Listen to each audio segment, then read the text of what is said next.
Okay, so last chapter में हमने India की लिटरेरी हेरिटेज देखी। मतलब कि जो हमारे पास स्क्रिप्चर्स है, जो भी कुछ लिखा हुआ है, ओके, डिफरेंट डिफरेंट लैंग्वेजेस में मिडिवल टाइम पे क्या था, भगवत गीता के बारे में, जो हमारी एजुकेशन सिस्टम थी, मतलब यूनिवर्सिटीज थी, तक्षशिला, नालंदा, वो कौन सी थी, वैभवी, ओके, वल्लभी वैभवी, हाँ। तो ये सारी जो हमारी यूनिवर्सिटीज थी और एजुकेशन सिस्टम था, अलग अलग लैंग्वेज में सारे स्क्रिप्चर्स लिखे हुए थे, वो सब हमने देखा। इंडिया का ये पता होना चाहिए, सिलेबस के पॉइंट ऑफ व्यू भी और general knowledge point of view भी, एज ए इंडियन हमें पता होना चाहिए। वैसे ही सेम अब नेक्स्ट चैप्टर है हमारा इंडियाज हेरिटेज, लेकिन यहाँ पर हम लिटरेरी, मतलब जो लिखा हुआ है, जो स्क्रिप्चर्स है, जो नोट्स है, जो आर्टिकल्स है, मैन्युस्क्रिप्ट्स है, उसकी बात नहीं करने वाले। हम किसकी बात करने वाले हैं ये चैप्टर में? हेरिटेज। कौन सा हेरिटेज? साइंस एंड टेक्नोलॉजी में जो हमारा हेरिटेज है। अब हम सोचेंगे सर साइंस एंड टेक्नोलॉजी में हमारा इतना कहाँ हेरिटेज है, यही अनफॉर्चुनेटली हम लोगों को नहीं पता है। ओके, जैसे कि लास्ट चैप्टर में हमने बहुत कुछ ऐसा देखा जिसके बारे में हमें नहीं पता था। ओके, सिलेबस में भी और सिलेबस के बाहर भी मैंने तुम्हें काफी कुछ बताया था, याद है ना? ओके, तो वैसी ही चीजें बहुत कुछ है जो साइंस है, बहुत कुछ, मतलब अगर मैं बोलूँ तो सब कुछ हमारे पास पहले से था। सब कुछ, ट्रिग्नोमेट्री से लेकर के gravitation, aerospace, astronomy, astrology, math, science, chemistry, physics, MBBS मतलब वो डॉक्टरी लाइन, सब कुछ, मेडिसिनल, फार्मेसी, सब कुछ पहले से है, पता है। ये चैप्टर पढ़ के तुम्हें लगेगा क्या बात कर रहे हो सर, मतलब अगर ये चैप्टर से तुम्हें वो प्यार हो गया ना, तो तुम्हें लगेगा कि यार ये सब फालतू क्यों पढ़ रहे हो हम, ऐसा लगेगा। हम इंडियन कल्चर, इंडिया की हिस्ट्री, इंडिया के स्क्रिप्चर्स और इंडिया की जो हिस्ट्री है, हमारे लोगों ने जो डेवलपमेंट किया, वो क्यों नहीं पढ़ रहे हैं? हम क्यों याद रख रहे हैं कि भाई आर्किमिडीज प्रिंसिपल, न्यूटन्स लॉ, ये जो भी हम पाइथागोरस, ये वो सब कुछ हमारे लोगों ने वो कर रहे हैं। चलो मान लो कि अच्छी बात भी मान लेते कि भाई साइंस नॉलेज है, गैदर कर लो, बट हमारे लोगों ने जो इनपुट दिया था वो नहीं पता है लोगों को कि भाई ट्रिग्नोमेट्री हमें आती थी, उसके बाद आए सब लोग। मैथ्स हमने ढूंढा है, ओके, पूरा का पूरा, जियोमेट्री ले लो, एरिथमेटिक ले लो, ट्रिग्नोमेट्री ले लो, कितना कुछ। और ये सब लोग, मतलब ये सब लोग in the sense other part of the world में और पर्टिकुलरली वेस्टर्न कल्चर में 300, 200, 300, 400 ईयर्स पहले जो भी इन्वेंशन हुए, अब हम वही फॉलो कर रहे हैं। क्यों? क्योंकि जैसे हमने पहले बात की थी, ब्रिटिशर्स ने सबसे पहला जो बड़ा चेंज लाए थे वो एजुकेशन सिस्टम में लाए थे। उनकी एजुकेशन सिस्टम हम फॉलो कर रहे हैं, वो लोग जैसा पढ़ रहे हैं वैसा हम पढ़ रहे हैं। अरे क्यों भाई, 75 ईयर्स हो गए इंडिपेंडेंस होने के बाद, अभी भी क्यों ये पढ़ रहे हैं? So that is whatever, but बहुत ही बढ़िया चैप्टर है, as I said, technically syllabus point of view भी, और इससे तुम्हें पता चलेगा कि यार क्या हिस्ट्री है हमारी इंडिया की। ओके, और अभी जो modern world science and technology बोल रहे हैं, वो नहीं बोलते कि ये सब तो हम बचपन में करते थे वैसी बात हो गई। ओके, उतना हाई लेवल का देखते हैं, तुम्हें लगेगा कि यार क्या बात है ऐसे। तो देखते हैं, स्टार्ट करते हैं। पहला ही question, write about the contribution of the ancient India in metallurgy. तो मेटलर्जी, सबसे पहले मेटलर्जी मतलब क्या? मेटलर्जी मतलब कि जो एक ब्रांच है साइंस की ही, ओके, उसमें हम जैसे कि मेल्ट कर रहे हैं, कोई आयन है, आयन को मेल्ट किया, फिर स्मिथी जिसे बोलते हैं, स्मिथी भी बोलते हैं, तो मतलब आयन है, आयन को मेल्ट किया, मेल्ट करने के बाद उसको ठंडा किया अच्छे से, जो डिजायर्ड शेप है वो दिया, और पर्टिकुलरली ऐसा नहीं सिर्फ आयन है, उसका एलॉय बनाया, मतलब अलग अलग एलिमेंट्स का कंपाउंड से उसको बनाया, एलॉय में बनाया। तो ये सारी जो प्रोसेस है उसको क्या बोलते हैं? मेटलर्जी। अब इसमें इंडिया का, और वो भी एंशिएंट इंडिया का, अभी का इंडिया नहीं, एंशिएंट इंडिया का क्या कंट्रीब्यूशन है? तो अभी हम सोचेंगे अरे इतना तो कुछ, हम इतना क्या पता है कुछ, हमें तो नहीं पता, ये पढ़ने से पहले किसी को नहीं पता होगा हमारा इतना कंट्रीब्यूशन। अब ये हम पढ़ेंगे तो पता चलेगा ऐसा सब हम पहले से करते आ रहे हैं। Like that. देखो, ancient India had made extraordinary progress in the field of metallurgy. कोई फील्ड बाकी नहीं है, लेकिन हम ये क्वेश्चन में मेटलर्जी की बात कर रहे हैं कि बहुत ही एक्स्ट्राऑर्डिनरी प्रोग्रेस की थी एंशिएंट इंडिया ने। कहां पर? Metallurgical field. डन। आगे देखते हैं। A bronze statue of the dancing girl was discovered from the ancient Indus Valley civilization। मतलब जो इंडस वैली सिविलाइजेशन है हमारी, वहां जब खुदाई की गई थी आर्कियोलॉजिकल डिपार्टमेंट के द्वारा, तब वहां से क्या निकला था? एक डांसिंग गर्ल की स्टैचू निकली थी, और वो भी लकड़ी की नहीं, ना ही पत्थर की, ब्रॉन्ज की। ओके, और ब्रॉन्ज क्या है? Bronze is an alloy. मतलब दो तीन अलग अलग मेटल जो ली है उसको तुम इकट्ठा कर रहे हो, और उसमें जैसे कि हम स्टील बनाते हैं, तो स्टील हमें इट्स नॉट 118 एलिमेंट जो हमने पढ़े, उसमें स्टील नहीं आता कहीं पे। हाँ, आयन आता है, निकल आता है, जिंक आता है, लेकिन स्टील में क्रोमियम, निकल, जिंक, आयन जो भी तुम डाल रहे हो वो सब एलिमेंट है, लेकिन स्टील हमें डायरेक्टली नहीं मिल रहा है। वैसे ही ब्रॉन्ज डायरेक्टली नहीं मिल रहा, बनाया जाता है। अब सोचो तुम, कब?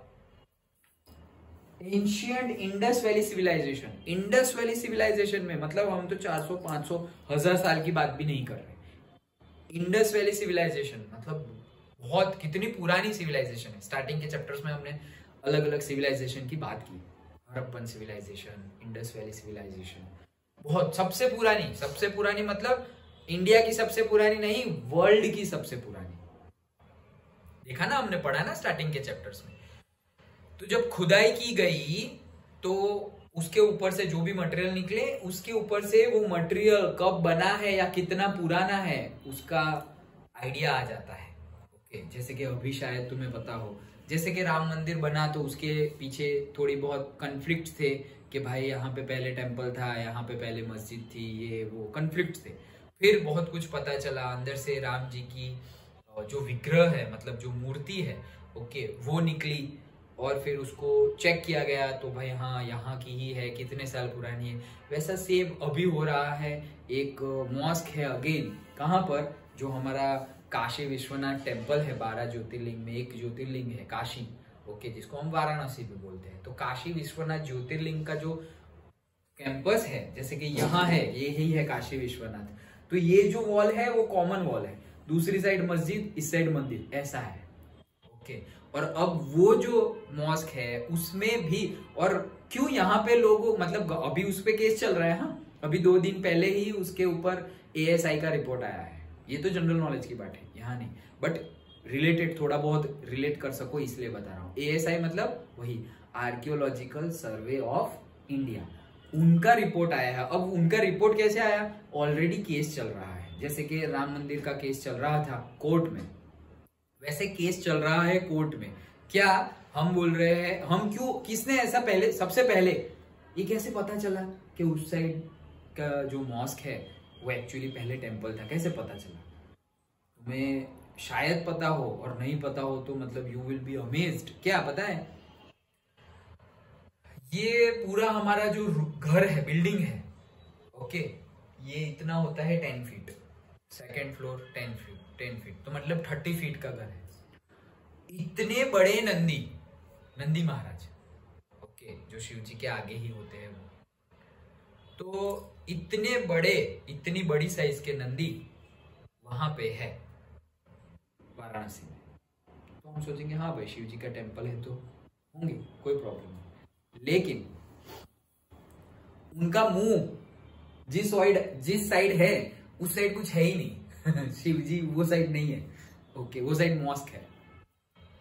तो तब सबको लगा कि भाई ये नंदी उल्टा घूम के क्यों बैठे हुए हैं सालों से, कि मतलब हमेशा नंदी कहाँ होता है? यहाँ शिवलिंग है तो यहाँ सामने होंगे, ओके, कोई भी साइड होंगे। यहाँ शिवलिंग है तो उस साइड होंगे, यहाँ है तो ऐसे होंगे, ऐसे होंगे, ऐसे भी हो सकते हैं या ऐसे भी हो सकते हैं। लेकिन कभी भी ऐसे है, ऐसे तो नहीं होंगे ना भाई, उल्टा, क्योंकि इस साइड तो कुछ है ही नहीं, ओके। तो लॉजिकली सबने सोचा एंड देखा, और फिर क्लेम हुआ कोर्ट में अभी केस चल रहा है। एएसआई का 2 दिन पहले रिपोर्ट आया है और फिर पता चला कि जो भी कंस्ट्रक्शन है मॉस्क की वो 200 to 300 ईयर्स पहले की है, औरंगजेब वाला टाइम पीरियड।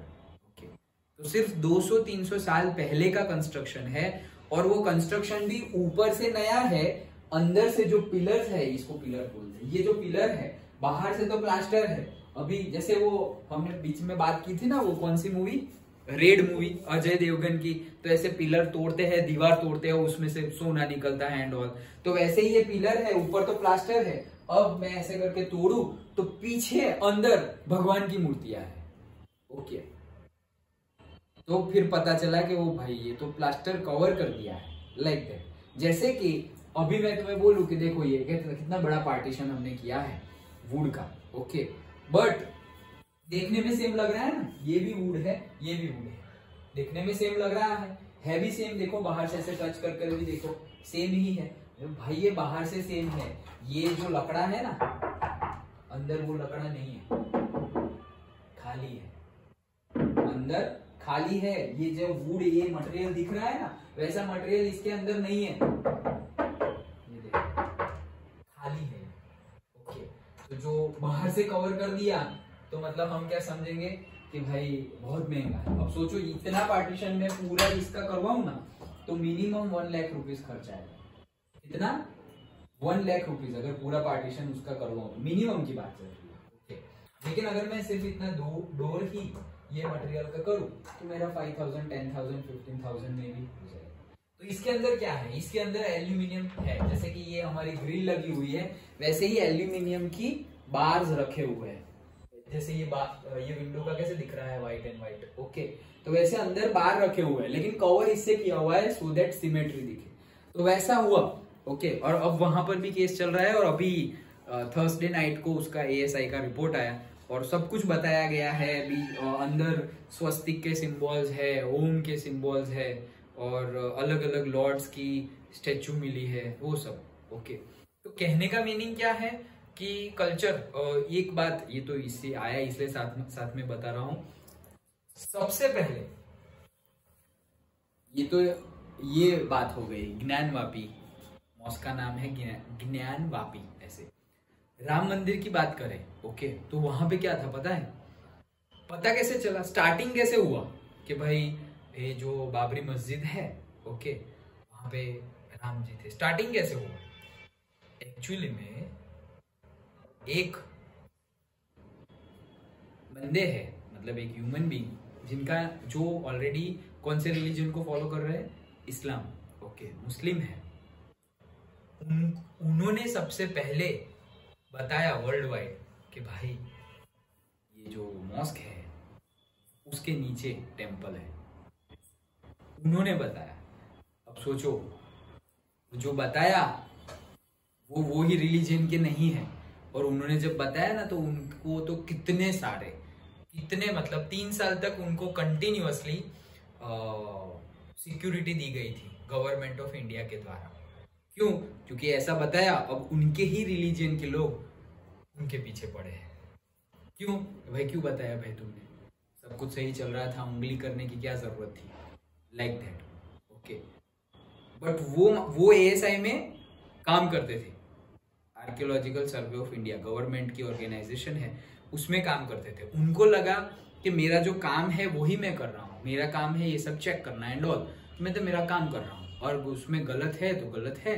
ओके, तो उनके भी अभी इंटरव्यूज बाहर आ रहे हैं क्या कि भाई ऐसे तो बहुत सारे टेम्पल्स एंड ऑल है कि जो बाहर से जो इन्वेडर्स आए थे औरंगजेब के टाइम पे एंड ऑल, तो उन्होंने हजारों, एक दो नहीं हजारों टेम्पल्स तोड़ के फिर मॉस्क बनाई है। तो अब मैं ये जो काम कर रहा हूँ ये वन ऑफ लाइक पछतावा है, मैं रिपेंटेंस कर रहा हूँ, मैं माफी मांग रहा हूँ और जो हमसे ही गलती हुई है वो गलती को सुधार रहा हूँ, प्रायश्चित कर रहा हूँ, इसलिए मैं ये काम कर रहा हूँ, ऐसा उनका मानना है। और उनको आई थिंक सो, मुझे पक्का तो नहीं पता, लेकिन सिविलियन अवार्ड जो हमारे हैं पद्मश्री, पद्म भूषण, उसमें से भी कुछ मिला हुआ है। तो देखो ये हमारे कैरेक्टर्स होते हैं कि भाई धर्म जाति सबसे ऊपर होकर सिर्फ कि भाई मेरा ये काम है मैं इंडिया का हूँ और ये मेरा काम है और मैं कर रहा हूँ। सोचो कितना इंपॉर्टेंट चीज है ये, नहीं तो पता ही नहीं चलता ना, सबके लिए बाहर उन्होंने रखा था। तो अब तो बहुत कुछ बाहर आ रहा है, क्यों? क्योंकि ऑलरेडी हो गया ना जो होना था। तो अब बहुत बाहर आ रहा है कि भाई क्या स्ट्रगल था, किसने हेल्प की, ये वो सब कुछ। तो यहाँ पर भी देखो क्या मिला है, एक ब्रॉन्ज की, मेटल क्या है, कंपाउंड मतलब एलॉय है वो, ब्रॉन्ज की डांसिंग गर्ल मिली। कहां पर? जो एक्सकेवेशन किया था इंडस वैली सिविलाइजेशन के टाइम पर, वहां से ये गर्ल मिली। मतलब कि उस टाइम पे हमारे पास वो नॉलेज था कि एलॉय कैसे बनाना है। सोचो उस टाइम पर हम ये केमिस्ट्री कब से पढ़ रहे हैं? 17-18 सेंचुरी, मतलब 200-300 साल। इंडस वैली सिविलाइजेशन सैकड़ों साल बिफोर हमें ये पता था कि कैसे करते हैं, कैसे डॉल बनाते हैं। अभी तो ये तो फर्स्ट है, आगे देखो।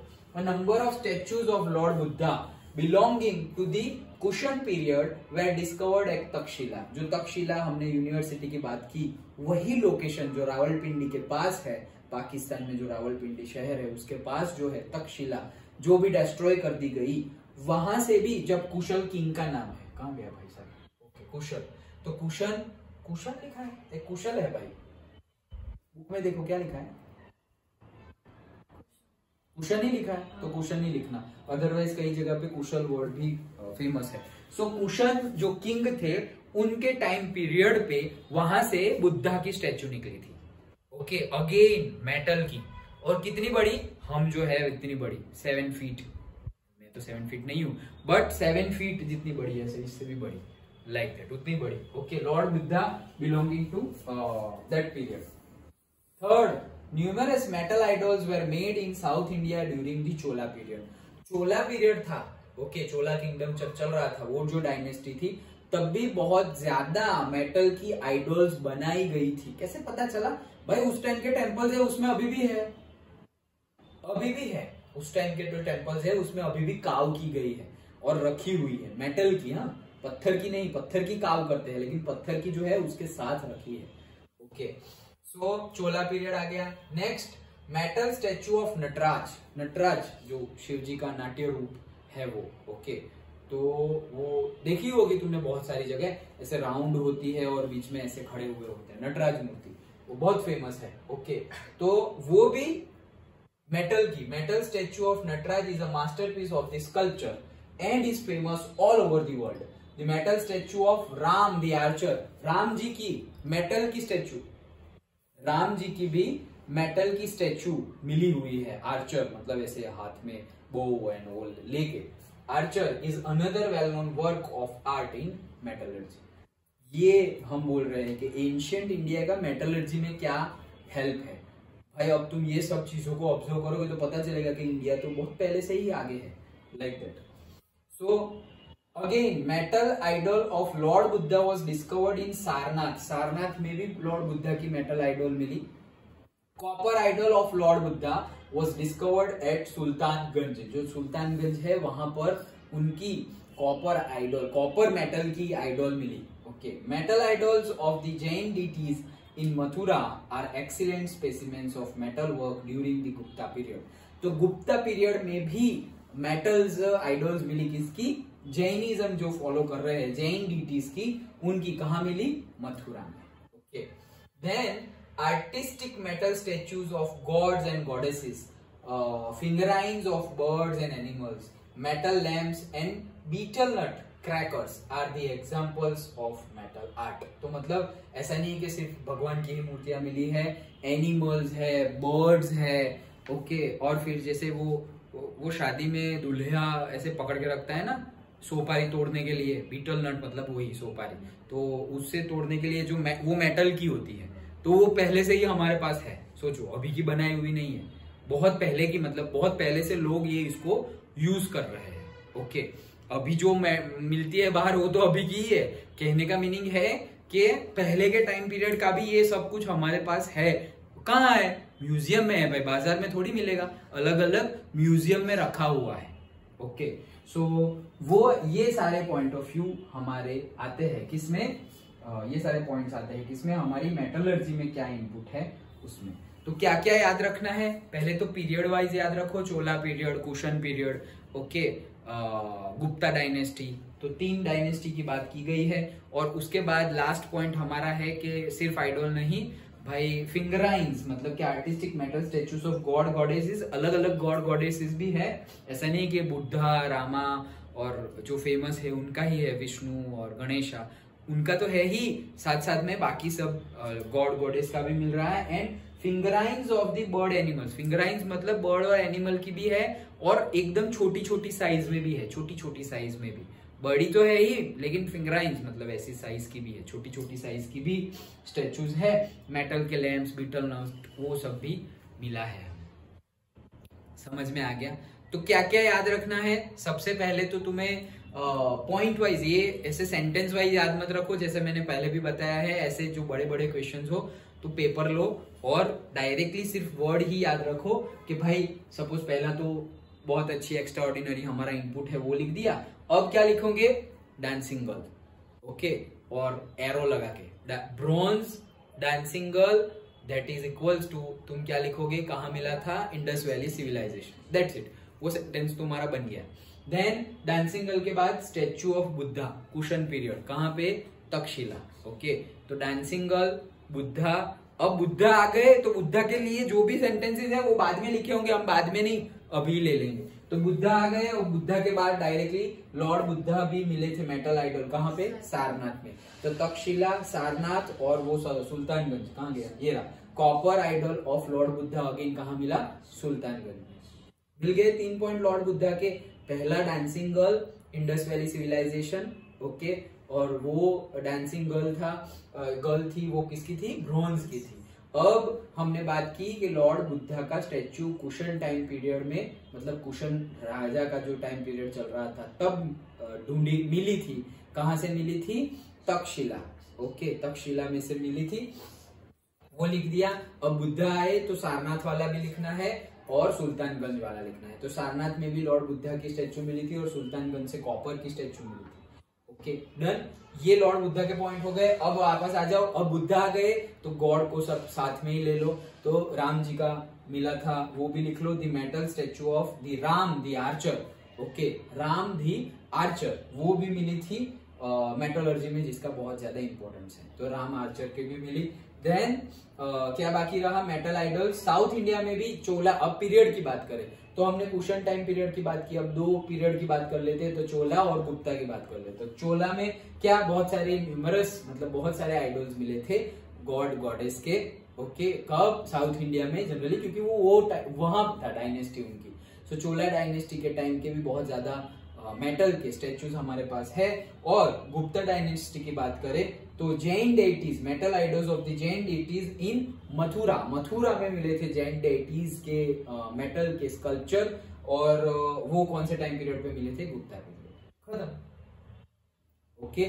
ब्रॉन्ज की dancing girl, then lord Buddha, Kushan time period, उनकी स्टेच्यू कुशन टाइम पीरियड में तक्षशिला में मिली थी वो। फिर सारनाथ में भी उनकी स्टेच्यू मिली थी लॉर्ड बुद्धा की वो, और कॉपर की जो स्टेच्यू मिली थी सुल्तानगंज में वो।